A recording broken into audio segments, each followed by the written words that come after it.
Hello everyone, my name is Sarah and today we're going to talk about a little thing called AI, or artificial intelligence. So, very cool, very exciting topic.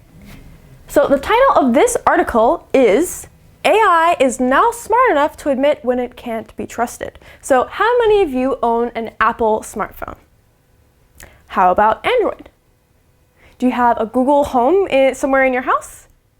Well, if you have any one of those things, then you have an AI device around you. So sometimes I like to ask my Alexa or my Google Assistant some questions, and a lot of times they're able to give me some good information in a timely manner, but then sometimes it says, I can't help you with that question, or I don't know. This is actually really, really important because it's actually better to admit when you don't know something than to give someone incorrect information, right? So today we're going to talk all about how that sort of technology developed, and yeah, so hopefully you guys enjoy this video. All right, first sentence. Although AI was created to stop human error, it still has flaws. Therefore, it's crucial for humans to know when it is not trustworthy. Instead of attempting to invent an impeccable system, AI experts are now placing more importance on developing AI systems that can estimate their own uncertainty. So just as we said, devices such as Google Assistant, Siri, and other AI sort of organisms were invented to kind of prevent the kind of errors or mistakes that humans tend to make and streamline our lives. However, making a perfect robot that works perfectly every single time for every single person is really, really difficult, and we're still a long ways off from that. So in the meantime, while these AI robots are still imperfect, it's more important to know what kind of information you can ask the robots for before you try to use that information in a practical environment. So yes, so because of this, instead of attempting to invent an impeccable or perfect or flawless system, the AI experts are placing more importance on developing AI systems that can estimate or guess their uncertainty. Very interesting. In 1996, researchers at Northwestern University invented collaborative robots, or cobots, which substantially help workers to perform complex tasks and provide direction guiding systems. Ironically, cobots sometimes ask for human assistance if necessary. So this word right here, cobots, it's actually kind of a play on words or a pun. It's a combination of the words collaborative or collaborate with the word robots. So this word cobots, it means robots that work together, usually with humans. So there are certain things that robots are really good at, and there's other things that humans are really good at. So for instance, I'm giving you this lecture right now, and probably an AI robot wouldn't be able to do it this fun, right? But while I'm making my presentations and when we upload the videos online, the AI helps us to create fun videos and also to help you, the viewers, find them. So in a way, it's kind of like a collaborative relationship where we all work together. So these cobots, not just in the YouTube sort of environment, but also in many other situations, can substantially help workers to perform complex tasks. So when something is substantial, it means it has value or it adds value. But sometimes it's not just the robots helping the humans, because ironically, cobots sometimes ask for human assistance. So sometimes the humans actually have to help the robots in order for the relationship to be fully productive and helpful to both. As cobots know that they cannot do everything without any flaws, they are considered the perfect incomplete AI system by scientists. As long as AI systems admit their limitations and send notifications such as, I don't know, or I can't find what you're asking for, humans can find better ways to interact with them.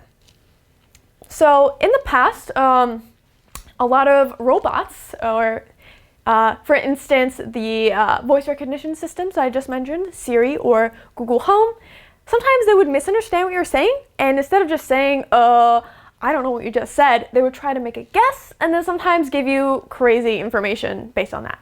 So if you've ever asked your phone to call home and then it tells you the map to Rome or something like that, that's sort of an example of an AI robot making a mistake, but also not knowing for certain that it actually made that mistake. And if you're just trying to call your house, you're not trying to go to Italy, if it gives you directions to Rome, obviously that's not very helpful. So it's better, and it'll save you more time if Siri just says, I don't know what you just said, can you ask me again? And so these systems that are imperfect but can admit their limitations, they're considered to be the perfect incomplete AI system.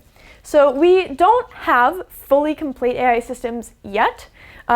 The robots, again, they're really great at a lot of things, but we're still working hard to make the robots or the AI systems even better at what they do. But we're getting closer and closer every day, but we're still not quite there yet.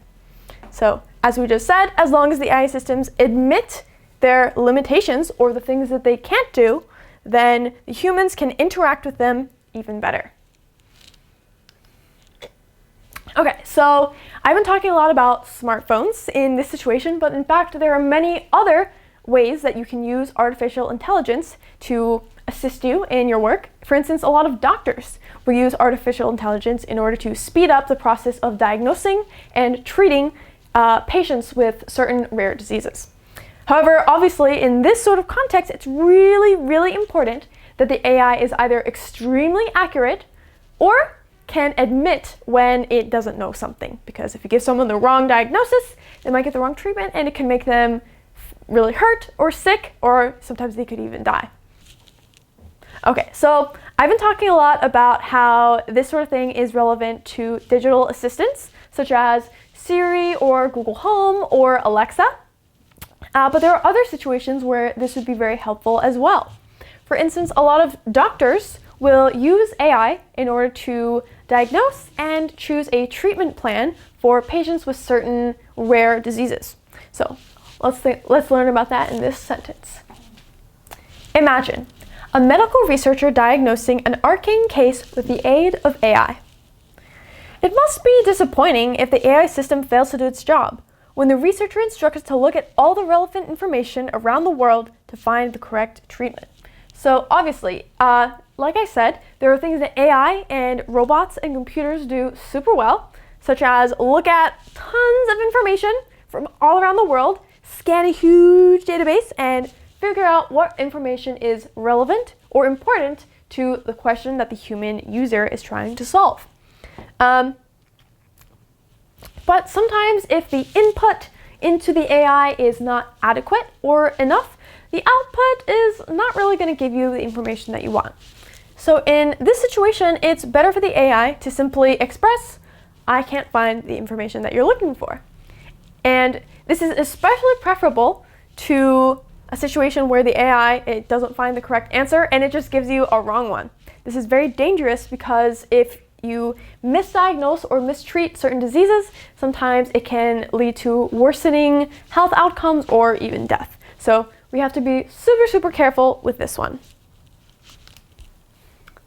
However, if the system is smart enough to ask for additional information about the interaction between the chemicals applied to the treatment and the targeted patients, it should be able to find the right answer after searching for more relevant diagnoses and treatment cases. So sometimes if the AI doesn't have sufficient information, it will tell you, simply, I don't know, or I'm not so sure about the answer to your question. But if the system knows what it doesn't know, it can actually ask the human user to input that information into the interface. And then sometimes, in a good case, the AI is able to search for the information again, and this time retrieve the correct answer.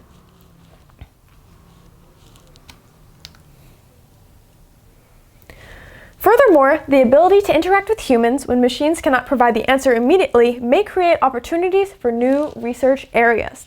So, as I said, sometimes robots are not always able to find the answer perfectly every time.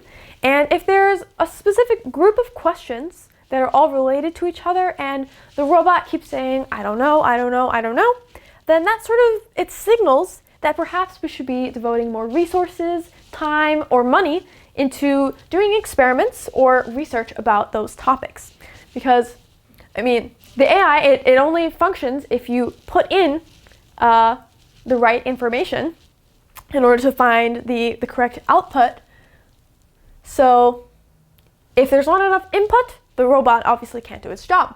So by seeing the weak areas or the areas where the AI cannot retrieve the answer, we can actually learn what things we need to learn more about so that we can put better input into the robot. All right, well, that is all for today's topic, and I hope that all of you have a wonderful day, and I'll see you again next week.